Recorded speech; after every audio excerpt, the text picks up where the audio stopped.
Shalom, selamat datang di Devotion bersama Gereja ICC Bandung. Kali ini saya nggak sendirian, saya ditemanin oleh mantan saya. Yang puji Tuhan sekarang sudah jadi istri saya, namanya Shirley. Oke, hari ini kita mau bahas apa nih, Shir? Hari ini kita akan merenungkan firman Tuhan yang diambil dari teladan hidup seseorang yang bernama Yosua. Kalau 1 atau 2 minggu yang lalu kira-kira kita sudah mendengarkan kisah tentang Yosua dari Preacher Harold, maka hari ini kita akan belajar kisah Yosua dari kejadian yang lainnya.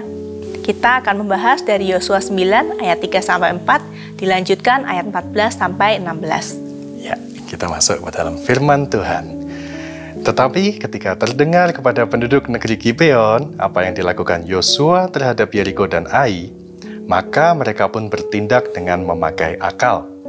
Mereka pergi menyediakan bekal, mengambil karung yang buruk-buruk untuk dimuatkan ke atas keledai mereka, dan kirbat anggur yang buruk-buruk yang robek dan dijahit kembali. Lanjut ayat 14. Lalu orang-orang Israel mengambil bekal orang-orang itu, tetapi tidak meminta keputusan Tuhan. Maka Yosua mengadakan persahabatan dengan mereka dan mengikat perjanjian dengan mereka bahwa ia akan membiarkan mereka hidup, dan para pemimpin umat itu bersumpah kepada mereka.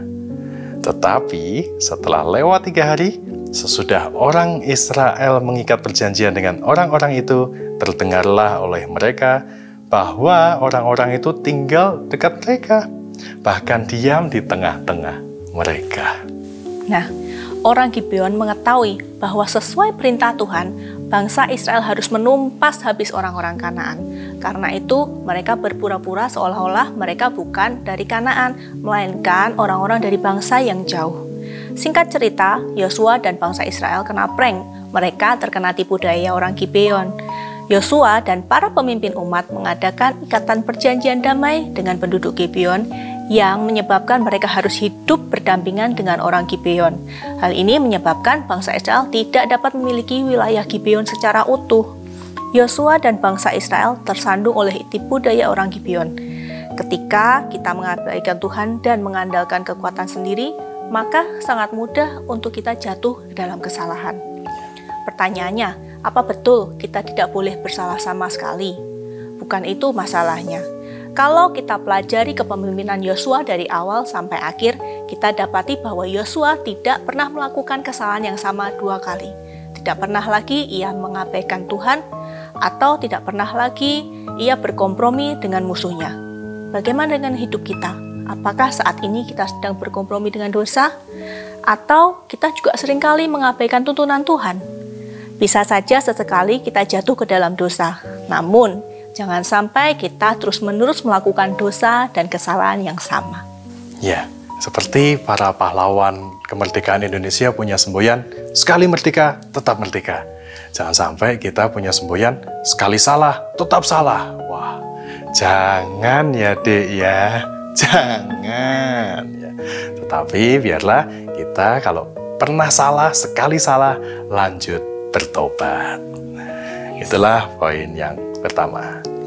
Berikutnya kita akan masuk kepada poin yang kedua, poin yang terakhir. Pembacaan Alkitab diambil dari Yosua juga, ayat pasal 1, ayat yang pertama sampai yang ketiga. Minta tolong Shirley. Sesudah Musa, hamba Tuhan itu mati, berfirmanlah Tuhan kepada Yosua bin Nun, abdi Musa itu demikian.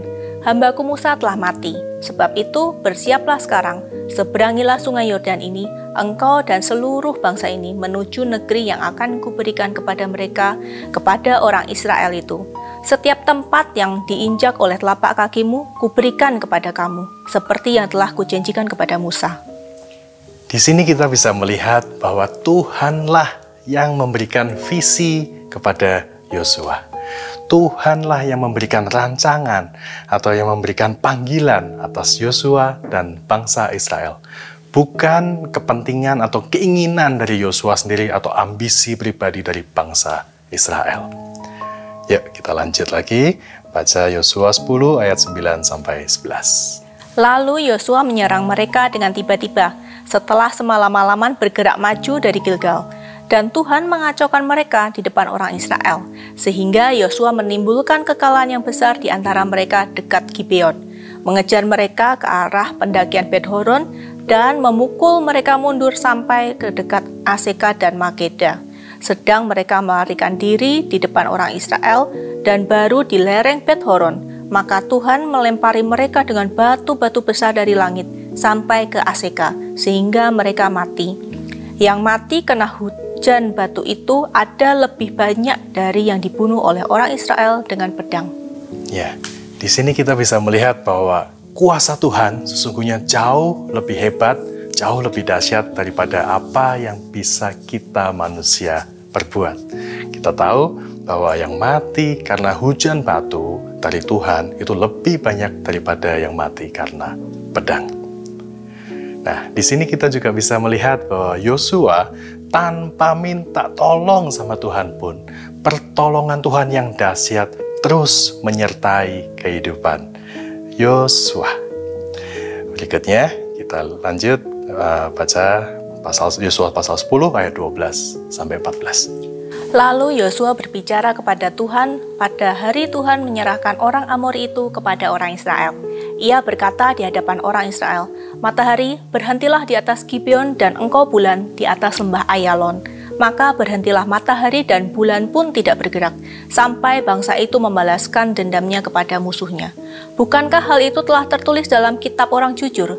Matahari tidak bergerak di tengah langit dan lambat-lambat terbenam kira-kira sehari penuh. Belum pernah ada hari seperti itu, baik dahulu maupun kemudian, bahwa Tuhan mendengarkan permohonan seorang manusia secara demikian, sebab yang berperang untuk orang Israel ialah Tuhan. Ya, kalau tadi kita bisa lihat bahwa Yosua tanpa minta tolong, Tuhan kasih pertolongannya luar biasa. Kali ini kita bisa melihat bahwa Yosua meminta sesuatu yang kelihatannya mustahil. Berhentiin matahari, berhentiin bulan, belum pernah ada itu sebelumnya gitu kan. Tapi ternyata tidak ada yang terlalu sukar bagi Tuhan. Tuhan mendengar dan Tuhan juga mengabulkan doa dari Yosua. Pertanyaannya bagi kita, apakah kita mau dalam hidup ini kita juga mengalami mujizat-mujizat yang besar? Apakah kita juga mau dalam hidup ini mengalami keberhasilan yang sejati seperti yang Yosua dan bangsa Israel alami? Dan pertanyaan terpenting, apakah kita mau menjalankan apa yang menjadi visi Tuhan, apa yang menjadi rancangan Tuhan, panggilan Tuhan untuk hidup kita masing-masing? Sebab yang menjadi poin penting di sini adalah ketika kita berjalan di dalam visinya Tuhan, ketika kita berjalan dalam rancangan Tuhan, sesulit-sulitnya masalah yang kita hadapi, percayalah bahwa Tuhan sesungguhnya sudah menyediakan jawabannya di depan sana. Sebab kemenangan yang kita alami, keberhasilan yang akan kita capai, itu sesungguhnya yang berperang bagi kita adalah Tuhan. Ya, inilah poin yang kedua dari devotion hari ini. Jadi kesimpulannya gimana nih? Kesimpulan devotion kita hari ini belajar dari teladan hidup seorang Yosua. Ada dua. Yang pertama, bisa saja sesekali kita jatuh dalam dosa atau kesalahan. Namun, jangan pernah mau untuk hidup dalam dosa dan kesalahan yang sama terus-menerus. Sekali salah, lanjut bertobat. Yes. Yang kedua, ketika kita berjalan dalam visi Tuhan, maka Tuhan sendiri yang akan memampukan kita untuk berhasil melalui pertolongan dan mujizat-Nya. Yes, itulah devotion hari ini. Mari kita tutup di dalam doa. Tuhan Yesus, bersyukur untuk kesempatan yang baik kami boleh kembali merenungkan firman-Mu. Kami boleh menikmati hadirat-Mu. Kami boleh menikmati tuntunan Tuhan melalui kebenaran-Mu. Makasih Tuhan, kiranya Tuhan juga yang meteraikan firman-Mu dalam hati dan pikiran kami masing-masing. Mampukan kami ketika kami mengintrospeksi hidup kami, ketika kami tahu bahwa kami melakukan kesalahan, kami jatuh ke dalam dosa. Oh Tuhan, biarlah Kau mampukan kami, Roh Kudus-Mu yang memampukan kami bertobat, dari jalan kami yang salah menuju jalan terang Tuhan. Tuhan, kami juga mau berdoa kiranya Tuhan singkapkan apa yang menjadi visi, apa yang menjadi rancangan Tuhan, apa yang menjadi panggilan Tuhan atas hidup kami. Dan Tuhan kiranya mampukan hidup kami bisa terus berjalan seiring, selaras, seturut dengan kehendak-Mu. Terima kasih ya Tuhan. Kami juga menyerahkan hidup kami, masa depan kami, semuanya di dalam tangan Tuhan. Dalam nama Tuhan Yesus kami berdoa. Haleluya. Amin. Sekian devotion hari ini. Sampai jumpa di devotion berikutnya. Dan Tuhan Yesus memberkati.